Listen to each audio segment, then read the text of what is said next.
Oke, terus muhasabah juga harus hati-hati. Kadang-kadang kita sering tertipu dengan amal baik. Amal baik juga katanya Imam Haris Al-Muhasibi harus ngerti porsi dan proporsinya. Harus paham urutan-urutannya, mana yang harus duluan, mana yang belakangan. Bekerja itu ibadah, sholat duha juga ibadah. Dua-duanya ibadah. Mana yang harus didahulukan, mana yang harus dibelakangkan. Dibelakangkan bukan berarti ditinggal. Kalau pas lagi rame-ramenya pekerjaan, misalnya kalian buka toko kok waktunya sholat duha, kok pelanggan pada datang semua, terus ya jangan ditutup tokonya, saya sholat duha dulu lah. Itu salah prioritas. Kita sering begitu. Kadang-kadang ada salah prioritas itu, yang sunnah diutamakan, yang wajib ditinggal. Salah prioritas. Waktunya sholat tahajud semangat karena ada misinya. Habis sholat tahajud ngantuk, subuhnya bareng duha. Ya, itu urutannya keliru. Kalau puasa Ramadan rasanya kayak formalitas, tidak ada rasanya. Tapi setelah Ramadan puasa sunnahnya dikuati serius. Kebalik, harusnya di Ramadan ini kita serius. Di sana fadilahnya macam-macam. Nah, ini namanya urutan amal. Hati-hati. Orang sering tertipu di sini. Di antara godaannya setan, katanya Imam Haris Al-Muhasibi, itu kita dibolak-balik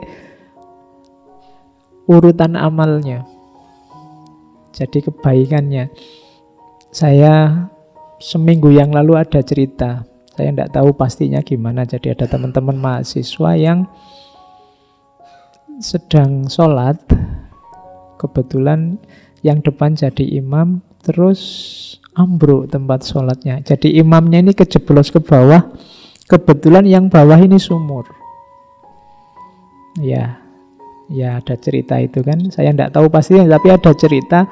Setelah imamnya jatuh ke bawah ini, ada makmum satu ke depan melanjutkan sholat isyaknya, menyelesaikan sholatnya. Saya tidak tahu ini yang di bawah ini sedang berjuang apa tidak.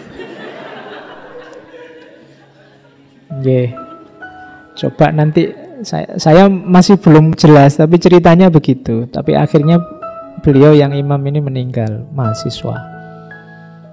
Jadi tidak, hati-hati. Jadi ini urutan amal. Baik, sholat itu wajib memang baik, tapi nyawa juga nomor satu. Gitu loh, ya kan?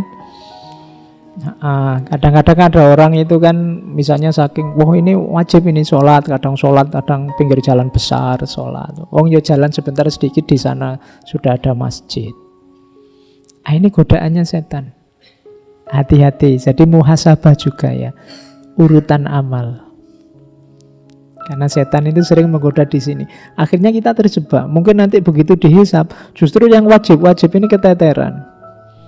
Kita lebih asik dengan yang sunnah-sunnah. Bukan berarti salah, tapi keliru urutannya, salah prioritasnya. Jadi antara makanan utama dan cemilan, kita lebih mengutamakan cemilannya. Makanan utamanya tidak tergarap. Hati-hati. Kita harus ngerti. Untuk yang semacam ini tetap kita butuh ilmu. Jadi tidak sekedar. Jadi kebenaran, kebaikan itu tidak sekedar kita tahu jenisnya apa terus kita laksanakan. Kita butuh rumus-rumusnya. Kapan dilaksanakan, dalam situasi apa, untuk alasan apa, dan seterusnya. Karena begitu salah pakai, malah bahaya, kadang membahayakan kita. Saya sering mengilustrasikan itu. Hari ini kan ada Google itu.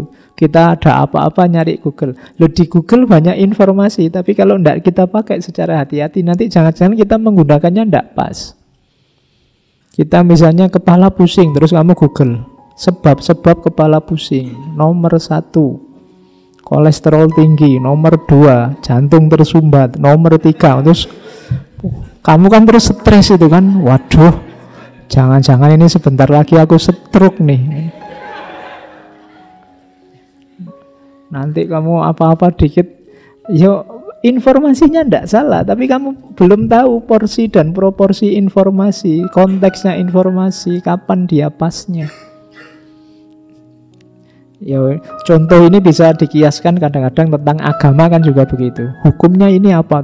Jujuk saja kamu nyari hukum gini, terus kamu tidak ngerti porsi dan konteks dari fatwa yang diberikan itu untuk apa, kapan, dalam situasi apa. Itu gunanya kita nambah ilmu terus.